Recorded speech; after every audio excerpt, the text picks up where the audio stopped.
That's enough to shout about. That's enough to work about. Because the foundation of the house of Yah was what? Now watch verse 12. Verse 12.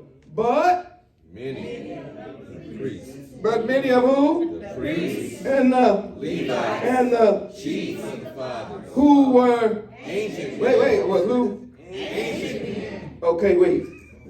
Go back to verse 8. Toward the end of that verse, it said they was how old? 20. Now get into verse 12, and now they're who? Ancient.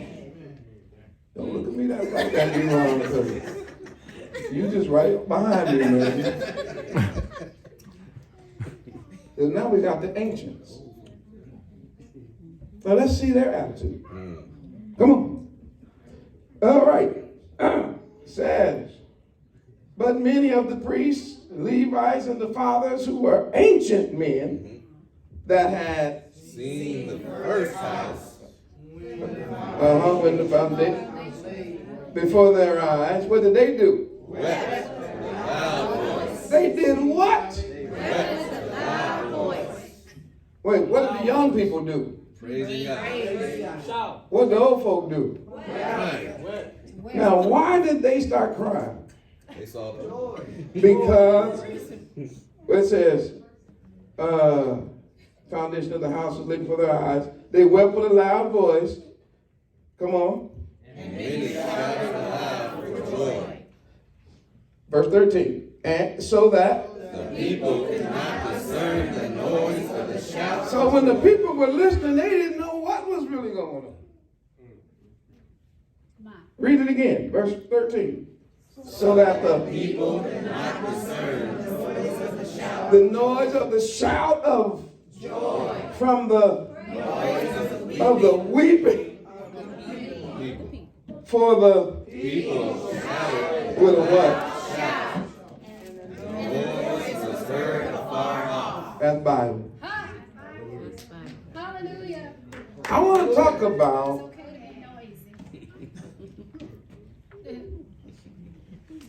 the new generation dedication. Y'all with me? Say the new generation. The new generation. Dedication. Dedication. All right, you can be seated. The new generation. Dedication. Say that with me one more time. The new generation. Dedication. What? Dedication.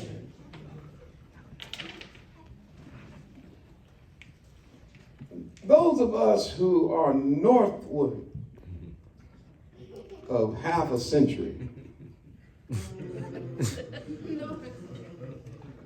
I'm in that group, find ourselves often hanging around with other folk whose beard have been touched by Father Time. And turn white. There was a time we could see 2020, but the years kept rolling on.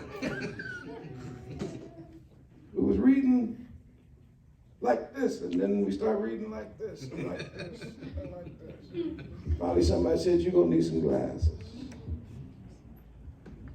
Boy, we could hear so good back then. Then all of a sudden we start saying, "Huh?"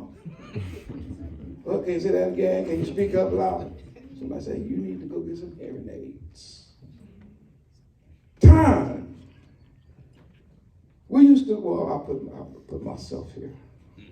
I used to run like the wind. Oh my goodness, like the wind. You look at him, he laughing. See, that's what youth would do. I would laugh too. The old man coming. I ran in the Junior Olympics, represented California. And all we do now is think about how we ain't gonna never run again. We leave early on purpose so we don't have to hurry up and nowhere. But we show up to every track meet. Talking about the old heads. We sit together. You know what we do? We talk about how they can't do it like we did it. It's one of our things. Yeah, we was running on rubber tracks like y'all. We was running on plowed fields with high top tennis shoes and no spikes. Your fair spikes come from Puma and Adidas and Nike. We took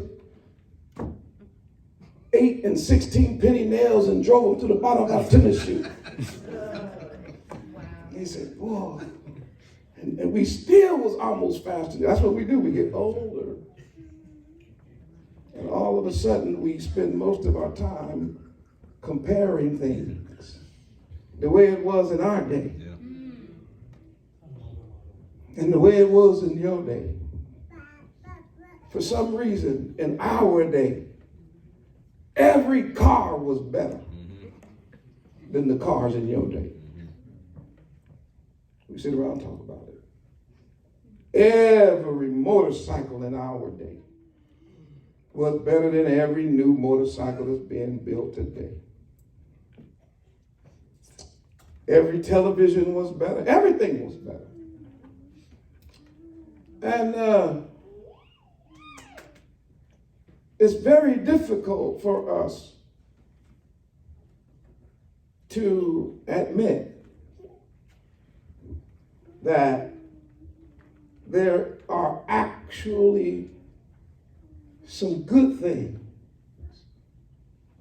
in the generation that is behind us. I mean, we talk about, man, our telephones are better than your phone. Oh, come on, man, no. We had to do like this. If somebody called, they got a signal like this, bam, bam, bam. It costs money if you was calling outside your area code. And if you got stranded and you didn't have a dime in your pocket, you just had to put one foot in front of the other. There wasn't no calling nobody. Now you can watch movies on your phone, but our phones was better than y'all phones. Our computers were better than y'all computers, and we didn't even have laptop computers. There's a thing. I just want you to see that. Now there are some things that were better, but not everything.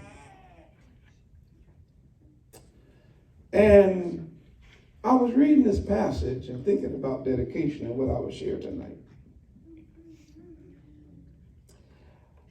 And what struck me about this passage was this was a dedication service. And they were fresh out of captivity. And the young folk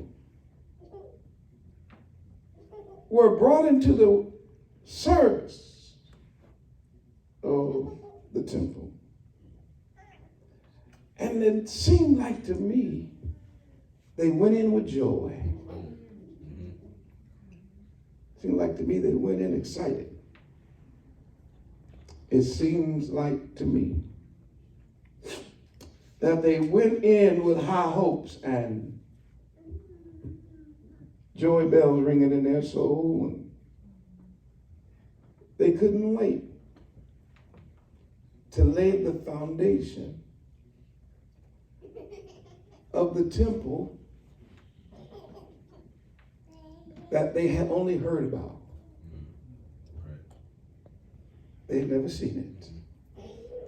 Because when they were born in captivity. Y'all with me? They were born in the land of their captors. The glorious temple that was erected by King Solomon under the instructions of King David was so great that even to this day it is called one of the 7 architectural wonders of the world. It was the first time on earth that 70,000 hewers of stone were given the mathematical instructions of how to cut the stones in the mountain, bring them into Jerusalem on carts. Watch this. And built the temple without swinging a hammer so that there would be no noise. In the Holy Land, during the time the temple was being built, every stone fit perfect. The foundations were sure and the pillars were so impressive that people came from miles around just to see the pillars of the temple. The decorations, the gold and carved out and molded and fashioned, the golden apricots and pomegranates, the golden floor that was polished to glass so that one candle could be lit in the building and the whole building would have light. It was a glorious building. It was the highest point in the life of Israel in the Old Testament. It was so great and so grand. When it was finally done, Solomon himself fell on his knees before Yah. And he said, look at what we have done. He said, but compared to you, Yah, you can't fit in here. We want to know, though, if you would just look this way. Would you just appreciate the effort that we put forth? And Yah said to him, I will.